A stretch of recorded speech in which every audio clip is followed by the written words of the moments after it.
दोस्तों, doctor APJ Abdul Kalam का नाम जब भी हम सुनते हैं, जब भी उनका चेहरा हमारे जेहन में आता है, हमारे भीतर जैसे ऊर्जा का संचार होने लगता है और हम अपने जीवन में कुछ करने के लिए प्रेरित होने लगते हैं। वैसे तो अब्दुल कलाम का संपूर्ण जीवन ही हमारे छात्रों के लिए, युवाओं के लिए तथा समस्त देशवासियों के लिए एक प्रेरणा का स्रोत है। एक बार एक छोटी सी लड़की ने कलाम से पूछा कि हमारे जीवन में सफलता का मंत्र क्या है। तब अब्दुल कलाम ने सफलता के 4 ऐसे मंत्र बताएं जिसे फॉलो करने वाला कोई भी व्यक्ति अपने जीवन में सक्सेस को अचीव कर सकता है। इसमें कोई दो मत नहीं है। पहला मंत्र जो उन्होंने बताया वो है एक ग्रेट एम, एक महान लक्ष्य बनाना। दोस्तों, हम में से ज्यादातर लोग ना तो अपने जीवन का कोई लक्ष्य निर्धारित करते हैं और ना ही इसके महत्व को समझ पाते हैं। हर व्यक्ति के जीवन में एक लक्ष्य का होना बहुत ही अनिवार्य है, क्योंकि लक्ष्य विहीन मनुष्य जीवन भर पशुओं की भांति विचरण करता रह जाता है। वह परिश्रम तो करता है, परंतु उसका परिश्रम उसे किसी निश्चित दिशा या ऊंचाई की ओर नहीं ले जाता है, क्योंकि उसका परिश्रम उद्देश्य रहित होता है, लक्ष्य विहीन होता है, उसमें कोई डायरेक्शन नहीं होता है। वहीं दूसरी ओर जीवन में एक निश्चित लक्ष्य रखने वाला व्यक्ति अपनी समस्त ऊर्जा को लक्ष्य के प्रति आसानी से केंद्रित कर देता है, एकदम फोकस्ड रहता है, जिससे वह व्यक्ति दिन प्रतिदिन प्रगति की ओर अग्रसर रहता है और एक दिन अपने लक्ष्य को हासिल कर लेता है। दोस्तों, याद रखिए, तकदीर बदल जाती है जब जिंदगी का हो कोई मकसद, वरना उम्र कट जाती है तकदीर को इल्जाम देते देते। दूसरा मंत्र जो कलाम बताते हैं वो है कंटिन्यूअसली एक्वायर नॉलेज, लगातार सीखते रहना, ज्ञान अर्जित करते रहना। दोस्तों, मैंने बहुत से ऐसे छात्रों को देखा है जो एक दिन जोश में 8 घंटे तक पढ़ाई तो कर लेते हैं, उसके बाद अगले 8 दिनों तक किताब को छूते तक नहीं है। इससे क्या फायदा होगा?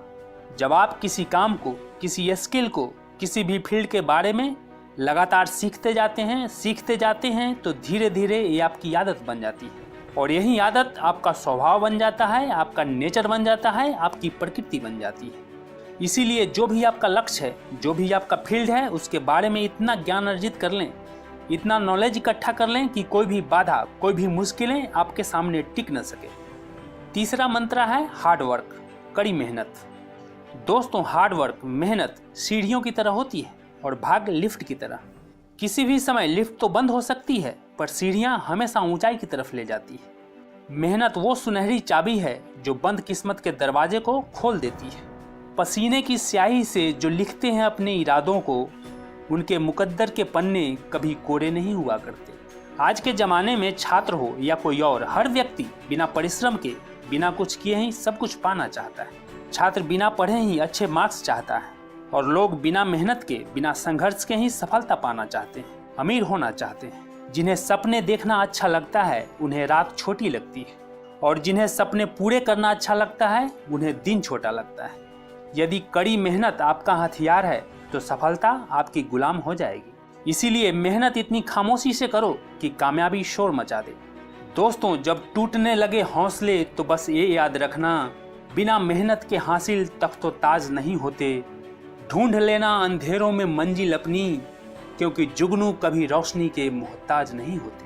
और एक बात गांठ बांध लो कि जब तक न सफल हो नींद चैन को त्यागो तुम, संघर्ष का मैदान छोड़कर मत भागो तुम। कुछ किए बिना यूं ही जय जयकार नहीं होती, कोशिश करने वालों की कभी हार नहीं होती। चौथी मंत्र जो अब्दुल कलाम ने बताया है वो है परसिवियर, दृढ़ रहना। जो भी आपके सपने हैं, जो भी लक्ष्य है, उसके प्रति दृढ़ रहना, अटल रहना। दोस्तों, जिंदगी में जो आपका गोल है, जो आप बनना चाहते हैं, जो आप करना चाहते हैं, वो जरूर कीजिए। ये मत सोचिए कि लोग क्या कहेंगे, क्योंकि लोग तो तब भी कुछ कहेंगे जब आप कुछ नहीं करते।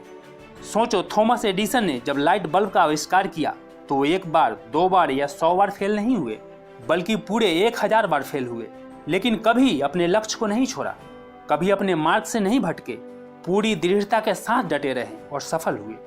दोस्तों, जो भी आपका सपना है, जो भी लक्ष्य है, उसे पूरा करने के रास्ते में चाहे कितनी भी कठिनाई आए, कितनी भी मुश्किलें आए, अगर आप पूरे विश्वास के साथ डटे रहेंगे, अडिग रहेंगे, तो उन मुश्किलों को परास्त कर जीवन में बड़े से बड़े मुकाम को हासिल कर सकते हैं। यकीन कीजिए।